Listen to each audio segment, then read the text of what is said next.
नमस्कार दोस्तों, स्वागत है आपका आज के मुख्य समाचार में, जिसमें सबसे पहली और बड़ी खबर में आपको बताएंगे कि यूक्रेन के राष्ट्रपति से 35 मिनट तक पीएम मोदी ने की बात, पुतिन को भी लगाएंगे फोन। दूसरी बड़ी खबर में जिक्र होगा कि रूस ने पूरे यूक्रेन में किया सीज फायर का ऐलान, लोगों को निकालने के लिए बनेगा ह्यूमन कॉरिडोर। तीसरी बड़ी खबर में जिक्र होगा चीन में फिर से लौटा कोरोना, एक दिन में सर्वाधिक मामले आए सामने और अन्य देशों में भी चेतावनी। चौथी बड़ी खबर में आपको बताएंगे कि भारत में चीन की कंपनियों के गोरख धंधे पर सरकार की नज़र, टैक्स चोरी सहित लगाए कई आरोप। और पांचवी बड़ी खबर में जिक्र होगा उत्तर प्रदेश के चुनाव का, यूपी में बीजेपी फिर 325 सीटों का लक्ष्य करेगी पार, योगी आदित्यनाथ का बड़ा दावा। दोस्तों, हर एक खबर की गहराई में आपको ले जाएंगे, लेकिन उससे पहले अगर आपको विदेश की सेना और पीएम मोदी पर पूरा भरोसा है और अगर आप भी ऐसा मानते हैं कि मोदी है तो हर जीत मुमकिन है, तो वीडियो को लाइक कीजिए, चैनल पर नए हैं तो लाल बटन को दबा के चैनल को सब्सक्राइब कीजिए और घंटी बजाकर कमेंट में लिखिए जय हिंद। दोस्तों, रुक करते हैं सबसे पहली और बड़ी खबर की तरफ,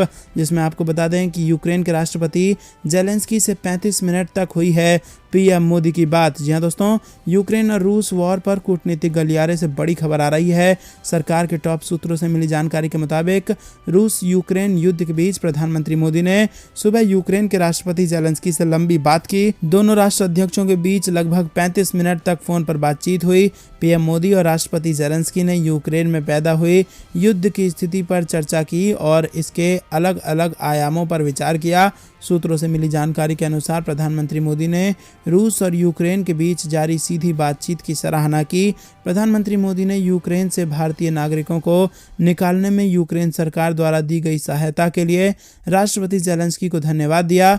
प्रधानमंत्री मोदी ने सुमी से भारतीय नागरिकों को निकालने के लिए यूक्रेन सरकार से समर्थन की मांग की। दोस्तों, रुक करते हैं अगली बड़ी खबर की तरफ। रूस ने पूरे यूक्रेन में किया सीज फायर का ऐलान, लोगों को निकालने के लिए बनेगा ह्यूमन कॉरिडोर। जी हां दोस्तों, रूस और यूक्रेन के बीच 12 दिन से जंग चल रही है। रूस ने सोमवार को कुछ घंटे के लिए पूरे यूक्रेन में सीज फायर का ऐलान किया है।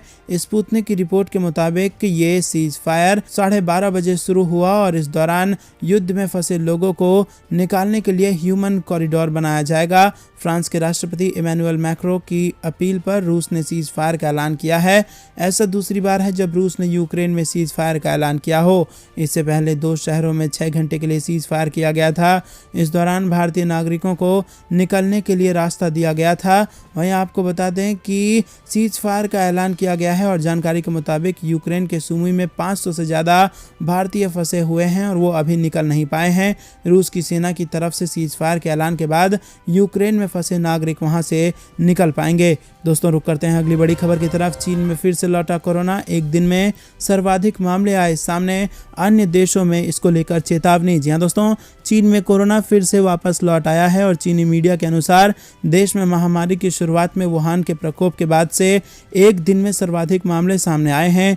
चीन ने कुल 526 मामलों की पुष्टि की है, जो कि पिछले 2 साल में एक दिन में सर्वाधिक संक्रमण के मामले हैं और इनमें 214 मरीज लक्षण वाले थे और 312 मरीज बिना लक्षण वाले थे। चीन ने कहा है कि इतने मामले कोविड जीरो नीति के लिए एक बड़ा झटका है। वहीं चीन में कोरोना के सर्वाधिक मामले सामने आने के बाद से अन्य देश भी सतर्क हो गए हैं और नागरिकों से कोरोना नियमों का पालन करने के लिए कहा है। मीडिया रिपोर्ट के अनुसार चीन के किंगडाओ शहर में ओमिक्रॉन के 88 नए मामले दर्ज किए गए हैं। जो लोग ओमिक्रॉन के शिकार हुए हैं वो सभी छात्र बताए जा रहे हैं। कहा जा रहा है कि ये चीन में इस साल के संक्रमण के एक दिन के सबसे अधिक मामले हैं। दोस्तों, रुक करते हैं अगली बड़ी खबर की तरफ। भारत में चीन की कंपनियों के गोरख धंधे पर सरकार की नज़र, टैक्स चोरी सहित कई आरोप। जी हां दोस्तों, देश में चीनी कंपनियों द्वारा करों की कथित चोरी के खिलाफ कार्रवाई शुरू होने के बाद से सरकार ने दूरसंचार, उच्च शिक्षा और लघु वित्त सहित कई क्षेत्रों में चीन की व्यापारिक संस्थाओं द्वारा या तो सीधे या प्रॉक्सी के माध्यम से अवैध गतिविधियों के कई मामलों का पता लगाया है। इकोनॉमिक टाइम्स की एक रिपोर्ट के अनुसार भारत में कई चीनी कंपनियों को टैक्स की कथित चोरी करते हुए पाया गया है और सुरक्षा और जांच एजेंसी की ओर से पड़ताल शुरू होने के बाद ये खुलासे हो रहे हैं। हालांकि आधिकारिक तौर पर अभी इन सब के बारे में कुछ नहीं कहा गया है। बेंगलुरु में पंजीकृत jump monkey promotion private limited को लेकर ऐसी ही जानकारी सामने आई है। रुक करते हैं अगली बड़ी खबर की तरफ। यूपी में बीजेपी फिर 325 सीटों का लक्ष्य करेगी पार, योगी आदित्यनाथ ने किया दावा। जी हां दोस्तों, योगी आदित्यनाथ ने यूपी चुनाव को लेकर बेबाक राय रखी और कहा कि इस बार यूपी में 80 और 20 की लड़ाई है। भाजपा इस बार 325 सीटों का लक्ष्य हासिल करते हुए प्रचंड बहुमत से सरकार बनाएगी। वहीं दोस्तों आपको बता दें कि योगी आदित्यनाथ ने कहा कि हमारे मन में वही है जो जनता के दिल में है। मुझे इस चुनाव कैंपेन के दौरान सबसे अच्छा लगा कि जनता जनार्दन का समर्थन भाजपा को प्राप्त हुआ। सुरक्षा के अलावा गरीब कल्याणकारी योजनाओं का लाभ सभी पात्र लोगों को मिला है। जो कि पीएम नरेंद्र मोदी की मंशा थी, उसका लाभ भाजपा को मिला है। साथ ही कहा कि यूपी की राजनीति में 2014 से जातिवाद, परिवारवाद, मजहब आदि को खारिज करने का ट्रेंड चला है। मुख्यमंत्री योगी ने कहा कि अब राजनीति का एजेंडा गरीब, नौजवान, महिलाएं और किसान तय करेंगे। भाजपा ने सभी मुद्दों पर काम किया है और इसीलिए जनता का समर्थन मिलेगा। दोस्तों रुक करते हैं अगली बड़ी खबर की तरफ, लेकिन उससे पहले कि आपको भी ऐसा लगता है कि फिर से बन रही है भाजपा सरकार और 325 से ज्यादा सीट मिल रही है भाजपा को? हाँ या ना में अपनी राय बताइए, वीडियो लाइक जरूर कीजिए। दोस्तों रुक करते हैं अगली बड़ी खबर की तरफ। रिजल्ट को लेकर एक्टिव हुए जेपी नड्डा, पार्टी नेताओं को देंगे ये टास्क। जी हाँ दोस्तों, आपको बता दें कि उत्तर प्रदेश में विधानसभा चुनाव के आखिरी और 7वें चरण का मतदान हो चुका है और आखिरी चरण के चुनाव के बाद जेपी नड्डा ने पार्टी के राष्ट्रीय सचिवों के साथ बैठक की और नड्डा ने पार्टी नेताओं के साथ 5 राज्यों यूपी, उत्तराखंड, पंजाब, गोवा और मणिपुर के चुनाव को लेकर बातचीत की। बैठक में चुनावी राज्यों के कार्यकर्ताओं से मिले फीडबैक पर भी चर्चा हुई है। सूत्रों ने बताया कि बैठक के दौरान नेताओं ने चर्चा की है कि किन राज्यों में भाजपा की सत्ता बरकरार रहेगी। नड्डा ने कहा कि कुछ नेताओं को निर्दलीय विधायकों से बात करने का काम सौंपा जाएगा और उनसे परिणाम घोषित होने के बाद भाजपा के साथ आने का अनुरोध किया जाएगा। इस बैठक में भाजपा के राष्ट्रीय महासचिव BL संतोष, संयुक्त राष्ट्रीय महासचिव शिव प्रकाश, राष्ट्रीय सचिव और कई सारे नेता मौजूद थे। दोस्तों रुक करते हैं अगली बड़ी खबर की तरफ। उत्तर भारत में बढ़ने लगा तापमान, राजस्थान से लेकर इन राज्यों में बारिश के आसार। कहां रहेगा क्या मौसम, ये आपको बता दें दोस्तों कि दिल्ली, NCR से लेकर उत्तर भारत के राज्यों में तापमान बढ़ने लगा है। जम्मू कश्मीर से लेकर गुजरात, तमिलनाडु और अरुणाचल प्रदेश में बारिश होने के आसार हैं और इसकी वजह से पश्चिमी विक्षोभ और दक्षिण पश्चिम बंगाल में खाड़ी के ऊपर दबाव का क्षेत्र बना है और वहीं हिमाचल प्रदेश से लेकर लद्दाख तक बारिश और हिमपात की संभावना बनी हुई है। मौसम विभाग के अनुसार उत्तरी भारत के राज्यों में तापमान बढ़ने लगा है। दिल्ली, NCR से लेकर हरियाणा, पश्चिमी उत्तर प्रदेश में तापमान बढ़ेगा। सोमवार को भी दिल्ली में न्यूनतम तापमान 14 डिग्री सेल्सियस दर्ज किया गया। वहीं आपको बता दें IMD के अनुसार बंगाल की खाड़ी के ऊपर बन रहे गहरे दबाव की वजह से तमिलनाडु तट से लेकर गुजरात, राजस्थान समेत दूसरे कई राज्यों में बारिश होने की संभावना है। इसे तापमान में भी गिरावट इससे आ सकती है और इसके साथ ही जम्मू कश्मीर, लद्दाख, हिमाचल प्रदेश और मुजफ्फराबाद में पश्चिमी विक्षोभ का असर रहेगा। दोस्तों रुख करते हैं अगली बड़ी खबर की तरफ। जम्मू कश्मीर में चुनाव के लिए भाजपा तैयार, कार्यकर्ताओं के साथ निकाली तिरंगा यात्रा। जी हाँ दोस्तों, आपको बता दें कि भाजपा के राष्ट्रीय अध्यक्ष जगत प्रकाश नड्डा अपने जम्मू दौरे पर पहुंच गए हैं। सोमवार को चार्टर्ड प्लेन से नड्डा जम्मू एयरपोर्ट पहुंचे और यहां पर भाजपा प्रदेश अध्यक्ष रविंद्र रैना व अन्य नेताओं ने उनका स्वागत किया। एयरपोर्ट से सीधे माता वैष्णो देवी के आधार शिविर कटरा के लिए वो रवाना हो गए।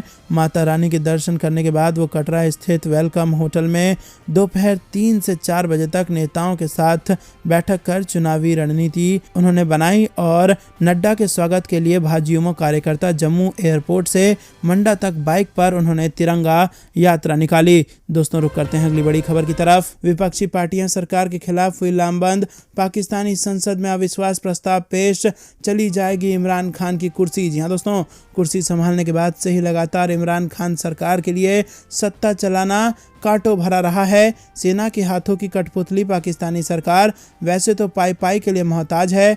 देश की अर्थव्यवस्था भी खस्ता हाल है और देश के कप्तान कभी चीन तो कभी रूस के पास झोली फैलाकर मदद मांगने के लिए लगातार यात्राएं भी कर रहे हैं। लेकिन इन सब के बीच इमरान खान की कुर्सी पर ही संकट आ गया है। पाकिस्तान की संसद में विपक्षी पार्टियों ने लामबंद होकर इमरान सरकार के खिलाफ अविश्वास प्रस्ताव पेश कर दिया है, जिसके बाद ये तय होगा कि इमरान खान पाकिस्तान के पीएम बने रहेंगे या फिर उनकी विदाई हो जाएगी। इमरान सरकार के खिलाफ पेश किए गए प्रस्ताव को लेकर सत्तारूढ़ पार्टी की तरफ से कहा जा रहा है कि विपक्ष अपने मंसूबों में कामयाब नहीं हो पाएगा और अविश्वास प्रस्ताव पास नहीं हो पाएगा। पाकिस्तान के प्रधानमंत्री इमरान खान ने कहा कि विपक्ष को अविश्वास प्रस्ताव की अपनी योजना के साथ आगे बढ़ना चाहिए, क्योंकि उन्हें पास सभी गठबंधन सहयोगियों का साथ है और इसके साथ ही इमरान खान का कहना है कि सरकार ने अपना होमवर्क कर लिया है। दोस्तों, रुक करते हैं अगली बड़ी खबर की तरफ। खाने के लाले पड़ जाएंगे, यूक्रेन ने फिर लगाई भारत से गुहार, रूस को रोको। जी हाँ दोस्तों, रूस और यूक्रेन के बीच संकट खत्म होने का नाम नहीं ले रहा है। हालांकि कई देशों ने रूस के खिलाफ कई प्रतिबंध लगाए हैं, लेकिन रूस लगातार यूक्रेन के शहरों पर अपना कब्जा जमाए जा रहा है। इसी बीच यूक्रेनी विदेश मंत्री दिमित्रो कुलेबा ने भारत सहित कई देशों की सरकारों से रूस को यूक्रेन में हमले रोकने की अपील करने का आह्वान किया है। साथ ही कहा कि अगर युद्ध जारी रहा तो खाने के लाले पड़ सकते हैं। एक टेलीविजन संबोधन के दौरान कुलेबा ने रूस पर युद्ध विराम समझौते का उल्लंघन करने का आरोप लगाया और विदेशी छात्रों सहित नागरिकों को निकालने की अनुमति देने के लिए गोलीबारी बंद करने का आग्रह किया। दोस्तों, रुक करते हैं अगली बड़ी खबर की तरफ। ऑपरेशन गंगा को कामयाब बना रही है सुपर 30 की टीम, बुडापेस्ट होटल में बनाया कंट्रोल रूम। जी हाँ दोस्तों, भारत के दूतावास ने यूक्रेन में फंसे भारतीयों को निकालने में समन्वय के लिए ऑपरेशन गंगा के तहत हंगरी के बुडापेस्ट में एक कंट्रोल रूम स्थापित किया है। ऑपरेशन गंगा को सफल बनाने के लिए एक टीम के रूप में काम करते हुए युवा भारतीय विदेश सेवा यानी कि IFS अधिकारी निकासी के प्रयासों की अगुवाई कर रहे हैं। भारतीय दूतावास द्वारा बुडापेस्ट में एक छोटे से होटल के कमरे में कंट्रोल रूम स्थापित किया गया है। इसमें युवा भारतीय विदेश सेवा अधिकारी, तकनीकी कर्मचारियों की एक टीम के साथ साथ सैकड़ों वॉलंटियर के साथ काम कर रहे हैं। दोस्तों, रुक करते हैं अगली बड़ी खबर की तरफ। पीएम मोदी ने कहा, भारत अपने नागरिकों को युद्ध क्षेत्र से सुरक्षित बाहर निकाल रहा है। जी हाँ दोस्तों, प्रधानमंत्री नरेंद्र मोदी ने महाराष्ट्र में पुणे मेट्रो रेल परियोजना का उद्घाटन किया। उद्घाटन करने के बाद पीएम मोदी मेट्रो रेल में सवार हुए। इस दौरान उन्होंने मेट्रो में बैठे बच्चों से बातचीत की। पीएम मोदी ने पुणे मेट्रो में गरवारे कॉलेज मेट्रो स्टेशन से आनंद नगर मेट्रो स्टेशन तक यात्रा की। इस दौरान प्रधानमंत्री मोदी ने कहा कि यह भारत का बढ़ता प्रभाव ही है, जिसकी वजह से हम यूक्रेन में फंसे हजारों भारतीयों को स्वदेश लाने में कामयाब हो पाए हैं, जबकि कई बड़े देश अपने नागरिकों को वहां से निकालने में मुश्किलों से जूझ रहे हैं। प्रधानमंत्री नरेंद्र मोदी पुणे महानगर पालिका परिसर में छत्रपति शिवाजी महाराज की प्रतिमा का रविवार को अनावरण उन्होंने किया और इस संबंध में एक अधिकारी ने बताया कि ये प्रतिमा 1850 किलोग्राम गन मेटल से बनी है और इसकी लंबाई लगभग 9.5 फुट है। दोस्तों, रुक करते हैं अगली बड़ी खबर की तरफ। सट्टा बाजार में भाजपा का बोलबाला, सटोरियों को उत्तर प्रदेश में भाजपा की जीत का अनुमान। जी हाँ दोस्तों, आपको बता दें कि उत्तर प्रदेश विधानसभा सटोरियों की पहली पसंद भाजपा बना हुआ है और दिल्ली, लखनऊ तथा हापुड़ के सट्टा बाजार में भारतीय जनता पार्टी के दोबारा सत्ता में आने को लेकर कयास लगाए जा रहे हैं। सट्टा बाजार की पहली पसंद भाजपा है, जो उनके अनुमान के मुताबिक इस बार बहुमत से कई ज्यादा सीटें ला सकती है, और दूसरे स्थान पर समाजवादी पार्टी रहेगी, जिसके बारे में उनकी राय है कि इस चुनाव में सपा का पहिया 150 से ज्यादा नहीं जा पाएगा।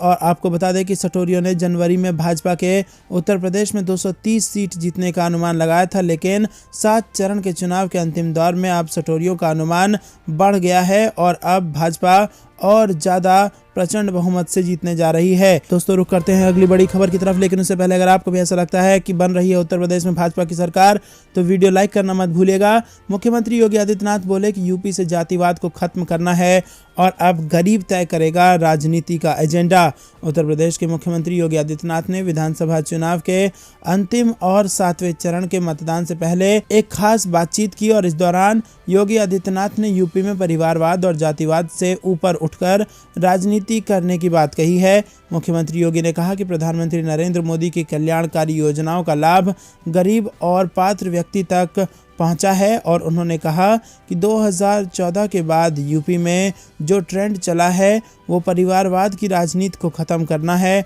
और जातिवाद को खत्म करना है। राजनीति का एजेंडा गरीब तय करेगा, नौजवान तय करेगा, महिलाएं तय करेंगी और किसान तय करेगा।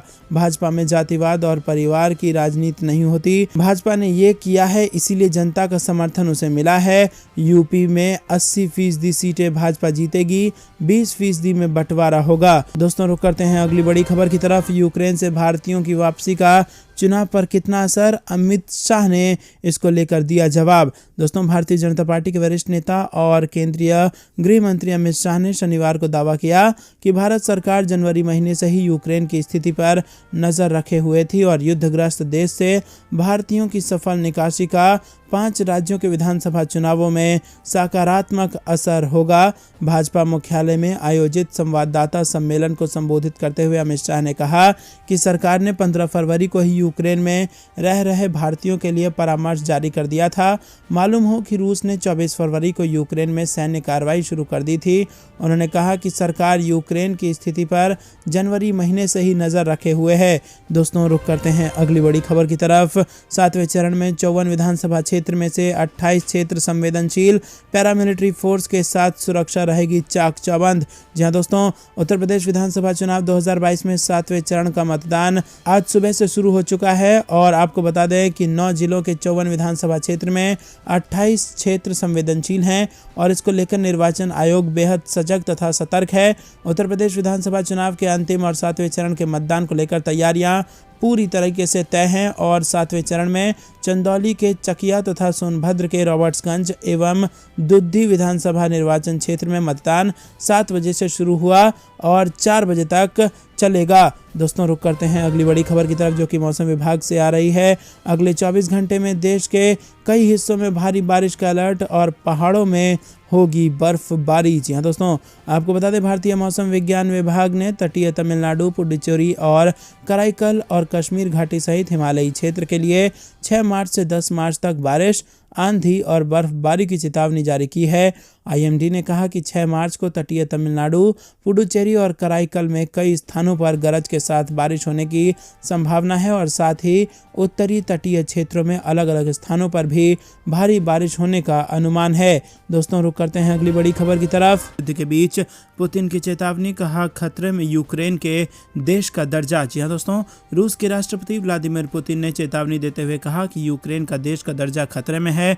उन्होंने पश्चिमी प्रतिबंधों को रूस के खिलाफ युद्ध की घोषणा करार देते हुए कहा कि कब्जे में आए बंदरगाह शहर मारियूपोल में आतंकी घटनाओं की वजह से संघर्ष विराम भंग हुआ है। और इस बीच यूक्रेन के अधिकारियों ने दावा किया कि शनिवार को रूसी सेना ने बमबारी तेज कर दी और वो कीव के उत्तर स्थित चेरनीहिव के रिहायशी इलाकों में शक्तिशाली बम गिरा रही है। रूस के राष्ट्रपति व्लादिमीर पुतिन ने कहा कि यूक्रेन जो कर रहे हैं और अगर उसे जारी रखा तो यूक्रेन के देश के दर्जे पर सवाल उठने का आह्वान कर रहे हैं वो लोग, और अगर ऐसा होता है तो इसके लिए वो पूरी तरह से जिम्मेदार होंगे। उन्होंने रूस की अर्थव्यवस्था को नुकसान पहुंचाने और उसकी मुद्रा को कमजोर करने के लिए लगाए जा रहे प्रतिबंधों पर पश्चिम देशों को आड़े हाथों लिया। तो दोस्तों यहाँ पर सीधा देश होने का दर्जा खो सकता है यूक्रेन, ये चेतावनी दे दी है पुतिन ने। रुक करते हैं अगली बड़ी खबर की तरफ। यूक्रेन ने फिर लगाए पीएम मोदी से गुहार, बोले पुतिन को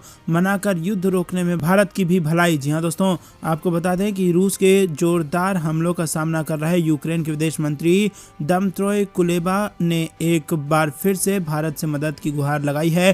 कुलेबा ने पीएम मोदी से अनुरोध किया है कि वो रूसी राष्ट्रपति व्लादिमीर पुतिन से बात करें और यूक्रेनी विदेश मंत्री ने पीएम मोदी से मदद की ये गुहार ऐसे समय पर लगाई है जब पुतिन ने चेतावनी दी है कि यूक्रेन का देश का दर्जा ही संकट में पड़ने जा रहा है। उन्होंने कहा कि यूक्रेन भारत के खाद्य सुरक्षा के लिए महत्वपूर्ण है और ये भारत के हित में है कि जंग बंद हो जाए। रुक करते हैं अगली बड़ी खबर की तरफ। इमरान खान की गलत नीतियों के चलते बढ़ा आतंकवाद, बिलावल भुट्टो ने खोली पाकिस्तान की पोल। जी हाँ दोस्तों, पाकिस्तान पीपुल्स पार्टी के अध्यक्ष बिलावल भुट्टो जरदरी ने एक बार फिर प्रधानमंत्री इमरान खान की सरकार पर निशाना साधा। बिलावल ने कहा कि पाकिस्तान के प्रधानमंत्री की गलत नीतियों के कारण देश भर में आतंकी घटनाओं में बढ़ोतरी हुई है। उन्होंने शनिवार को पंजाब के ओकारा में पार्टी के सरकार विरोधी लॉन्ग मार्च को संबोधित करते हुए चुने हुए प्रधानमंत्री के कारण आतंकवाद की आग फिर से भड़क गई है। बलूचिस्तान और पेशावर में बम विस्फोट हुआ है, ये कहा। दोस्तों रुक करते हैं अगली बड़ी खबर की तरफ। इजरायली पीएम रोकेंगे जंग, अचानक मॉस्को पहुंचे व्लादिमीर पुतिन से की 2.5 घंटे बात। जी हाँ दोस्तों, Israeli PM Naftali Bennett Ukraine और रूस के बीच जारी जंग को रोकना चाहते हैं। वो शनिवार रात अचानक मॉस्को पहुंचे और यहां उन्होंने रूसी राष्ट्रपति व्लादिमीर पुतिन से 2.5 घंटे तक बात की। उन्होंने युद्ध रोकने के लिए मध्यस्थता करने की पेशकश की है। बता दें कि यूक्रेन में रूस लगातार बम बरसा रहा है और एक के बाद एक कई प्रदेशों पर कब्जा जमा चुका है।